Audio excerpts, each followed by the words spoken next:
안녕하십니까. 평신도 교회를 꿈꾸고 그러고 있는 항창한 성도입니다. 우리가 참 교회주의에 많이 빠져져 있다. 교회주의, 그리고 어떤 그 목사 중심의 교회, 그런 시스템 속에 정말 많이 빠져 있는 것들을 보게 됩니다. 요즘 교회가 하나의 그냥 종교가 되어버린 거죠. 그래서 종교주의, 저는 뭐 그런 식으로 표현하고 싶어요. 그게 사람들이 너무 많이 빠져 있습니다. 그래서 내가 뭔가 교회를 개척해야 된다 라는 어떤 생각, 평신도인 내가 뭔가를 해야 된다 라고 하는 생각들을 잘 못하시는 것 같아요. 아니, 또 그렇게 해도 많이 생각을 그냥 안 하시는 것 같아요. 안 하는 것보다 못하는 것 같아요. 그런 생각들을. 평신도가 교회를 개척한다? 평신도가 그런 마음 맞는 사람끼리 모여서 교회를 만든다? 아마 목사 중심의 교회에서 생활하신 분들은 좀 아마 이 틀을 깨기가 제가 생각할 때는 쉽지 않을 것 같습니다. 그렇지만 여러분이 진심으로 기도하고 하나님 앞에 간구하면서 이러한 삶을 꿈꾸고 걸어간다면 반드시 하나님께서는 문을 열어주실 것입니다. 저는 확신해요. 우리의 기도가 대부분, 제가 예전에도 말했지만 잘못된 기도를 한다고 했죠. 간구하고 어떤 내 개인적인 문제, 내 인생의 문제 해결로 기도를 이야기합니다. 근데 절대 기도는 그렇지 않다고 했습니다. 기도는 그렇게 될 수가 없어요. 우리가 주기도문을 봐도 하늘의 뜻이 이루어진 같이 땅에서 이루어지기를 원하죠.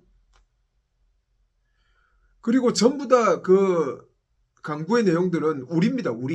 나의 일용할 양식이 아니라 우리의 일용할 양식이고 우리의 우리가 시험에 들지 말게 하시는 거죠. 우리죠. 우리 공동체적입니다.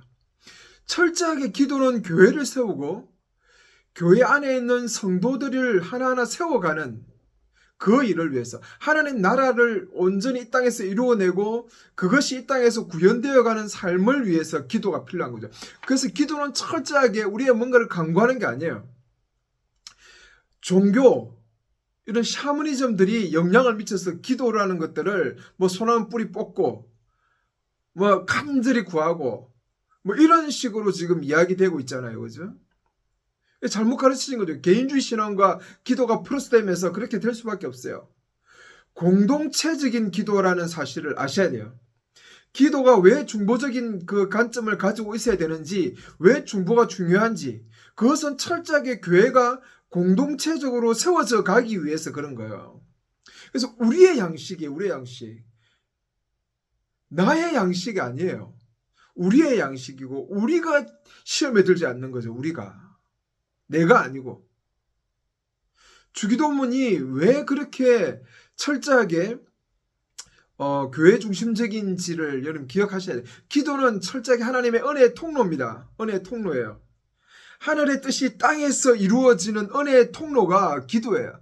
그래서 제가 이렇게 기도를 반드시 이해하고 안 만큼 진짜로 여러분이 기도하면 평신도 교회가 만들어집니다. 세워져요. 그리고 그 안에서 기도하면서 꾸려가면은 성령과 같이 가기 때문에, 성령이 이 시대에 오신 이유가, 오순절에서 다락방에 와서 방언이 터지면서 성령이 오신 이유가 뭡니까? 방언이 터진 것은 유대인과 이방인과 모두가 다 언어가 하나 되는 거잖아요. 그죠? 그리고 성령이 오셔서 하시는 일이 뭐예요? 그리스도의 몸, 너희가 성령의 전이죠. 그리스도의 몸을 세워가는 거잖아요. 교회를 세워가는 거거든요. 성령이 하시는 일은 철저하게 교회를 세워가는 거예요. 그러니까 성령의 은사나 성령의 열매를 보세요. 다 서로가 서로의 몸을 세워가게 하는 것이에요. 그 성령의 은사들과 성령의 열매들도, 성령의 성품들도 보시면 철저하게 다른 사람을 섬기고 온유하고 오래 참고 겸손하고 이러한 성품들 자체가 철저하게 하나님의 교회를 이 땅에 세워가는 거죠. 하나님 나라의 전초 기지인 교회, 그리스도의 몸을 이 땅에 세워가는 것입니다. 성령이 오신 이유가 그거예요.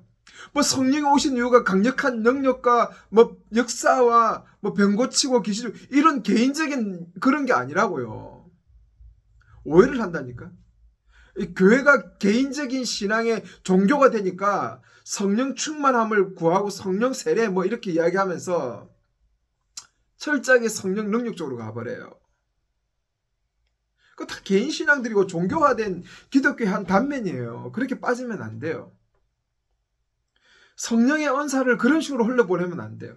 정말 안타깝습니다. 저는 교회가 정말 하나 되고 하나님 나라를 이루어가는 데 있어서 은사가 너무나 필요한 것이고 성령의 능력이 부어지는 것이죠. 저는 평신도 교회가 기도하기 시작하면 성령의 은사가 부어져요. 엄청난 능력이 일어날 것이고 역사가 일어날 거예요. 그 교회 안에. 왜 그런 걸 모르는지 몰라요. 그래서 개인적으로 뭐 기도원 찾아가고 저 능력자 찾아가고 왜 그런지 모르겠어요. 아니 정말 평신도끼리 모여서 기도하고 교회 안에 있으면 성령의 능력이 부어지고 그 속에 은사가 나타날 것이고 성령의 성품이 부어질 건데 간절히 기도를 안 하니까 그렇겠죠. 여러분 정말 평신도 이 영상을 보시는 평신도 교회를 하고 계시는 분들은 정말 기도의 중요성을 꼭 깨달으시기 바랍니다. 제가 지금 말하는 개인적인 기도, 간구하는 기도, 뭐 부르짖는 기도 이런 이야기가 아닌 제 기도에 대한 그 내용들을 다시 한번 영상을 들어보십시오. 바른 기도가 뭔지. 그 바른 기도 위에 서서 정말 교회를 위해서 기도하면요. 교회가 하나 되기를 위해서 기도하면 교회가 온전하게 서기를 위해서 기도하는 그 공동체인 기도가 이루어지면 역사가 일어나죠. 성령과 같이 교회는 만들어가는 겁니다. 성령이 교회 안에 있어야 중심이 되어야 그것이 교회가 되는 것이잖아요. 그게 뭐 목사 중심으로 흘러가는 게 평신도들이 모여서 정말 기도하면 평신도 교회가 이루어진 가운데 이루어지면 되는 거예요. 아무리 목사가 대단하고 그 목사가 개혁주의라도 목사가 교회를 개척하고 세우면 지금 시대에는 목사 중심의 교회밖에 될 수 없어요. 아무리 개혁주의라도 아무리 개혁을 하더라도 목사와 평신도의 그 흐름 속에서 진정한 하나님 나라를 보여주는 그리스도의 몸으로서의 교회는 구해낼 수 없습니다. 할 수 없는 거예요. 그거는 개와 사람의 차이와 똑같아요. 개가 아무리 사람처럼 한다고 해서 똑똑하다고 해서 개가 사람이 아니잖아요. 목사 중심적인 교회는요. 절대로 하나님 평신도 교회와 그리스도의 몸인 교회를 이루어가는 이것을 만들 수 없어요. 저는 제가 착각한 거라니까요. 제가 착각해서 목사가 개척해야 된다. 저는 개혁주의적인 입장에서 평신도 교회를 꿈꾸면서 목사가 개척을 했어요. 그 실패할 확률이 대단한 거고 정확한 거죠. 그리고 제가 깨달은 거죠. 저는 나는 순회 사역자밖에 할 수 없구나. 나는 뒤에서 소프트하는 그런 사람밖에 될 수 없구나. 신학교를 나오고 목사의 타이틀을 단 이상 내가 할 수 있는 이거밖에 없구나라는 것들을 그때 깨달은 거예요. 이제 여러분 이제 평신도인 여러분이 중심입니다. 평신도가 기도하세요. 평신도가 한 사람이 깨어서 제 이 메시지가 들려서 귀가 열린다면 기도하십시오. 평신도 교회를 할 수 있도록 사람을 붙여주시도록 사람을 만나도록 문이 열리도록. 여러분 바울이 복음을 가지고 갈 때 준비된 사람이 있었지 않습니까? 준비된 사람이 있고 준비된 가정이 있고 교회는 그렇게 탄생하는 겁니다. 기도하면서 정말 하나님 나라에 대한 바른 관점을 가지고 하나님 나라에 대한 구속사의 눈이 열려서 평신도 교회를 꿈꾸며 기도하는 평신도가 있다면 되는 겁니다. 그런데 아마 이렇게 생각하는 평신도들이 없다니까요. 목사 중심적인 교회 밑에서 자란 사람들은 아마 안 될걸요. 내가 뭔데? 내가 감히? 내가 개척을 한다고? 주변 사람들이 뭐라 하겠노? 여러분 주변 상황, 사람 이야기 이런 것들은 하나도 안 중요한 겁니다. 여러분 정말 기도를 안 해서 그래요. 기도하십시오. 무릎 꿇고 간절히 기도하고 이제 평신도가 주체자라는 사실을 가지고 평신도이기 때문에 내가 이 시대에 하나님 나라를 세우는 최고의 전선 앞에 서 있는 사람이구나. 내가 신학교를 나오지 않았기 때문에 신학의 어떤 제가 저번에 이야기했지만 허가된 거든 무허가든 허가든 신학을 나와서 내가 전도사라는 어떤 타이틀을 달지 않은 순수한 사람은 기도하시면 하나님께서 문을 열어주세요. 바른 기도를 못하거나 기도에 대한 생각들이 잘못되었거나 그렇지 않은 한에서는 사람을 만나게 하고 문이 열리게 되어 있습니다. 평신도 여러분 정말 좀 각성했으면 좋겠습니다. 진짜 교회주의에서 벗어났으면 좋겠어요. 목사주의, 목사 중심적인 사고에서 그렇게 인생을 살지 마시고 여러분이 진짜 중요한 사람들입니다. 진짜 신앙을 넣지 않는 한 사람들이 정말 소중한 사람들이요. 저는 이렇게 진짜 깨달아지는데 여러분 스스로는 깨달아주세요. 내가 정말 그렇게 소중한 사람이고 진짜 이 마지막 시대에 하나님께 쓰임받을 수 있는 유일한 사람들이 평신도라니까요. 하늘의 뜻이 이루어진 같이 이 땅에서도 하나님의 뜻이 이루어지기를 간절히 기도하고 그래서 그 교회가 온전하게 있도록 우리에게 일론 양식을 주시고 우리가 우리의 죄를 사해 준 거죠. 우리 죄를 용서해 주시고 우리가 시험에 들게 말게 하옵시고 오직 우리를 통해서 하나님께 영광이 돌아가는 바로 이 삶이 구속사의 완성이잖아요. 구속사의 완성. 주기도문은 그것을 분명하게 보여줘요. 이게 못 깨달으니까 그런 것이죠. 진짜 좀 목사 중심주의에서 자란 사람은 이걸 깨기가 쉽지 않다는 것은 저는 알고 있습니다. 왜? 제가 그렇게 모태신앙은 아니지만 저도 초등학교 4학년 때부터 신앙을 해왔고 목사를 꿈꾸면서 목사가 제 꿈이었기 때문에 그렇게 생활해 오면서 살아오면서 그 속에서 있었기 때문에 그 틀 안에서 있었기 때문에 이것이 깨기가 정말 힘들다는 걸 알아요. 제가 목사와 평신도의 간격을 깨기 위해서 낮추기 위해서 저는 일도 하면서 그렇게 교책교를 했지만 그 틀은 안 깨져요. 평신도와 목사의 틀은 안 깨지더라고. 그건 절대 안 깨져요. 그만큼 목사 중심적인 교회 안에 있는 그 여러 가지 세뇌와 틀들, 내가 자라왔던 그 신앙의 그 테두리를 벗어나는 건 쉽지 않습니다. 다른 주변의 사람들의 눈초리도 있을 것이고 다른 사람의 어떤 그 눈도 있을 것이고 하니까 쉽지는 않죠. 그러나 제가 이야기했죠. 기도하면 성령님과 같이 할 수 있는 그 놀라움을 바라보면서 기도하면 제대로 된 기도하면 하나님께서 만나게 해주시고 문을 열어주실 것입니다. 그리고 이 마지막 시대에 평신도 교회로서 설 수 있을 겁니다. 저는 뒤에서 소프트할 수밖에 없어요. 제가 중심에 설 수 없으니까. 그래서 저는 이렇게 영상을 통해서 이렇게 여러분들에게 어떤 좀 메시지는 던지지만 제가 핵심은 아니에요. 저는 그냥 소프트 해주는 사람이죠. 도와주는 사람. 뒤에서. 중심이 안 되죠. 중심이 되면 안 됩니다. 저는. 참 안타까운 일이지만. 정말 좀 제대로 된 기도 속에서 이런 역사들이 일어나기를 원합니다. 이제 로마서가 끝났는데요. 참 오래 걸렸죠. 제가 좀 더 부지런해야 되는데 영상을 올리는데 참 쉽지가 않아요. 몸이 진짜 피곤하거든요. 정말 피곤해요, 몸이. 영상을 하나 찍는다는 게 쉬운 작업은 아닙니다. 쉽게 그냥 날로 먹는 건 아니에요. 날로 먹는 거는. 저도 진짜 극한 노동을 하고 있기 때문에 그 노동의 강도가 정말 너무너무 힘듭니다. 그렇지만 저는 제가 선택한 것에 대해서 후회하지는 않아요. 이 길에 대해서 이렇게 걸어가는 것에 대해서는 절대 후회하지 않습니다. 목사로 제가 살았으면 어쩔 뻔했을까 이런 생각은 갖고 있지만 진짜 지금 제가 이렇게 극한 노동을 하고 있는 것에 대해서는 그렇게 막 후회하지는 정말 않습니다. 제 몸만 좀 건강했으면 좋겠다. 그래서 더 할 수 있으면 좋겠다. 이런 생각은 가지고 있는 것이죠. 그래 뭐 각설하고 로마서를 이제 다 이제 끝냈어요. 참 오랜 시간 걸렸지만 그 로마서를 우리가 배울 때는 조직 신학적인 입장들을 많이 가지고 있고 개인주의적인 신앙이 있으니까 로마서를 교리 서신처럼 이해를 해요. 그래서 전반부는 복음에 대한 설명, 후반부는 실천적인 부분, 뭐 이렇게 나누려고도 해요.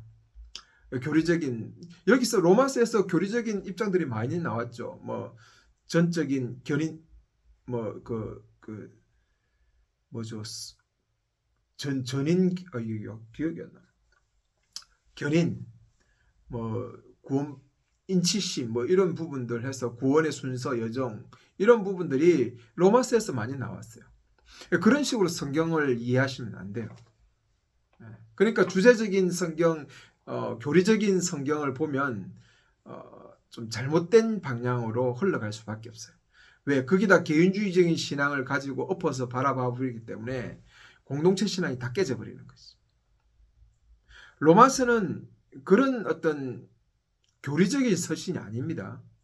로마서는 철저하게 이방인들과 이방인 강한 그때는 믿음이 강한 자죠. 강한 자인 이방인들과 약한 사람인 유대인 그리스도인들에 대한 그 갈등 부분을 여러 로마의 혁명적인 그런 가정교회들이 있었지 않겠습니까? 그 속에서 가정교회들이 하나 되지 못하고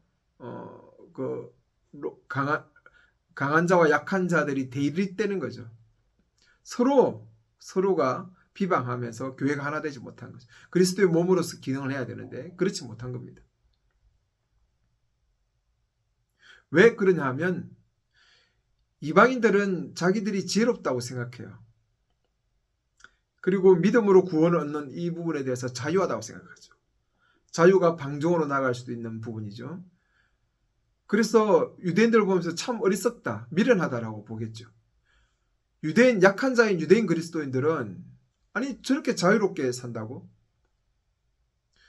진짜 하나님의 백성이 누구냐라는 부분도 아직 제대로 결정이 되지 않은 그 1세기적 상황이잖아요. 가독기적 상황이죠. 그 가독기적인 상황에서 교회가 정말 많이 분열하니까 바울이 거기에 대한 온전한 답으로서의 로마서를 로마 교회에 편지를 보낸 것입니다. 그러면서 유대인이나 헬라인이나 다 죄 아래에 있었고 그리고 믿음으로 구원을 얻는 이 구속사의 새 언약적인 흐름을 분명하게 이해하고 그리고 왜 유대인들이 망했는지 그들은 구속사를 제대로 이해하지 못했죠. 분명히 구약성경은 똑같이 바울이 보는 구약성경과 유대인이 보는 구약성경은 똑같지만 구속사를 제대로 이해 못하니까 하나님 나라의 큰 흐름 속에서 성경을 보지 못하니까 이제 새 언약 백성들이 누구냐? 혈통적으로 유대인도 아니고 할례를 행하는 것도 아니고 그리고 절기와 이런 것들을 지킴을 통해서 율법을 지킴을 통해서 그 백성이 되는 것이 아닌 이제 새 언약 속에서 예수 그리스도가 주시는 그 의를 붙들고 내 의가 아니죠. 내가 성경을 열심히 읽고 내가 뭔가를 지키고 내가 뭔가를 해서 만드는 의가 아니라 예수 그리스도에 주시는 의를 믿고 그 믿는다는 건 뭡니까? 그리스도가 메시아로서 십자가에 죽으시고 부활하신 것이 바로 우리를 위한 것이라는 사실을 믿고 하나님의 새 언약 백성이 된 사람들이죠. 그래서 진정한 새 언약 백성은 그리스도의 죽으심과 부활을 믿는 그 믿음으로 획득한 의를 온전하게 인정하는 사람들이죠. 그러니까 자랑할 게 없는 거죠. 아무것도. 율법의 종식이에요. 하나님의 구속사의 흐름을 제대로 보지 않으면요. 또 이 율법주의로 되더라고요. 여러분 지금 얼마나 많이 저도 고신 출신이지만 그 고신이 예전에는요 진짜 엄격했어요. 요즘은 많이 풀어진 겁니다. 그 엄격한들이 다 구약 속에 있는 거예요. 구약. 강대상에 올라가지 못하도록 하고 그것이 뭔가 엄청난 능력이 있는 것처럼 이야기하고 그리고 뭐 진짜 뭐 일요일날 뭐 사 먹으면 안 되고 뭐 일하면 안 되고 시험도 치면 안 되고 저도 예전에는 그 시험 그 중간고사 기말고사도 일요일에는 공부 안 했어요. 12시 땡 넘어가야 공부를 했어요. 모든 모임에는 다 참석해야 되고 하여튼 그런 율법주의적인 형식으로 신앙이 전락되더라니까.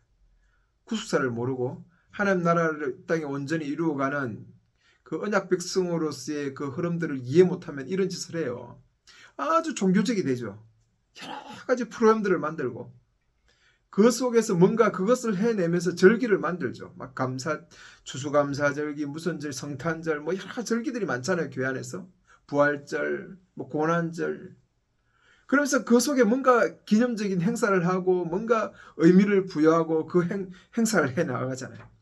종교화 된다니까요. 바리새인들이 그렇게 흘러간 거 아니에요. 구속사를 이해 못하니까.